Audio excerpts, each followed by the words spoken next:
Hello, my name is Chris Adarosny from UFCW Local 951. In today's video, we're going to go through how to fill out a Step 1 grievance form. These are pretty important to your place of employment as well as the union as we work to solve the issues in the workplace. Let's go through how to fill out a form. We have here a sample Step 1 grievance form. All forms will include a white canary, which is the yellow sheet, and pink copy, as it says here in the top right corner. That's where we'll begin. In the top right corner of the page, the first 5 lines are very important. The first line will include your employer. For example, if you work for Meijer, that's what you'll write down. After that will be your unit or store number. If you work at Meijer 254, you'll write down number 254. After that will be the unit manager. This is not your direct supervisor or the department manager. It's the manager of the store or plant, or whoever is in charge. For example, it would be the store director at Meijer. Finally, you'll write down your name in the steward spot and your union representative after that. The top left side of the form will be your basic information. First and foremost, the grievance number line will be left blank until after the form is submitted. The UFCW 951 office will assign a grievance number. Let's begin with the name and employee ID of the grievant. Below that, you will write the last 4 digits of their social security number and cell phone number and area code. Below that, you will fill out their email address, and after that, we will need their address, the city that they live in, the state, and zip code. The final 2 lines will be workplace information. On the department line, you will fill in what department the grievant works in at your store, followed by the role they work in the department. On the final line, you will write down their seniority date, followed by what their hourly pay rate is and if they work full-time or part-time. If you cannot get the information from the grievant immediately, there are grievance information forms that they can fill out and return to you. It has all the information spaces required for the top left part of the first page of this Step 1 grievance form. Moving down the page, we have a few options to pick from. Check the box that fits your grievance the best. For example, your issue might have to do with the M Performance program, so you would check only that box. If your grievance is not one of these, simply check the Other box and explain in the 2 lines what the issue is.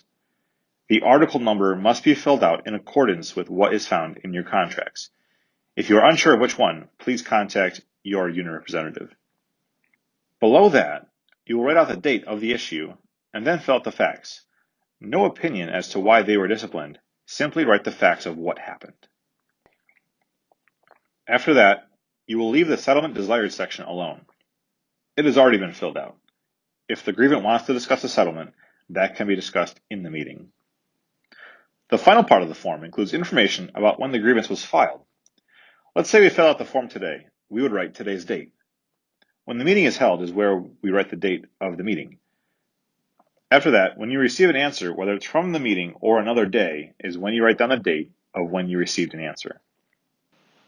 On the right side, we have 4 options: date settled, date withdrawn, date discontinued, and unresolved. The day that the grievance was settled could be the same as the meeting. It may be withdrawn by the grievant, in which case you would write down the date that happened. The third line is if the grievance was discontinued by the union, in which you would write down that date. In the case that the grievance was unresolved and heads into Step 2, that box would be checked. Below that, check the box that applies to the resolution, if there was one. Finally, you must get the grievant to sign their name and date it when they sign their name. It's a binding contract, so once again, we take this very seriously, and it's very important to do everything that you can to obtain that signature and the date when they sign this document. The second page of the form will require information about the grievance. Here, we have the typical questions of who, what, when, where, and why. The first question is, who was involved? Here, you will write who was involved, including the grievant, any coworkers and/or supervisors involved in the incident. After that, you will write exactly what happened. Try to remember the issue as best you can or what was told to you. We don't want any opinions, only facts. The third line will be for when it happened. Here, you will only need to write the date of the issue. If the incident has happened multiple times, write down those multiple dates. On the fourth line, You will write exactly where the grievance happened. It could be in the stockroom, the break room, or in the deli, for example. You will need to write down the exact spot of where it happened.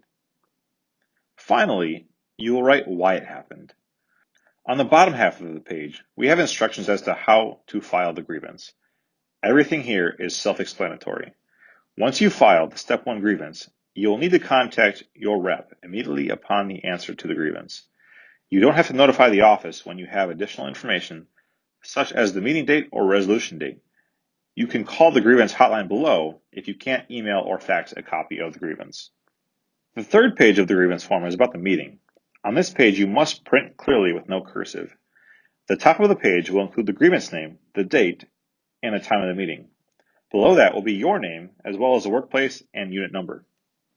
In the 4 spaces below, you'll write down the names of those in attendance. Under the union, write down your name and your grievance name. Under the employer, write down the names of those representing your employer. The final 3 parts of the page will include the position of the union and the employer's position about the grievance. In those spaces, fill out the information regarding each side's argument of the grievance. Finally, the bottom space will be for any information from the grievance meeting that doesn't fit under each side's argument about the grievance. In addition, we can also write at the bottom of the page under miscellaneous what the settlement of the grievance was. Well, that'll do it for a step-by-step process on how to fill out a Step 1 grievance form. If you need a copy, just contact your union representative or call us at 1-800-999-0951 or go online at www.ufcw951.org/members. Thanks.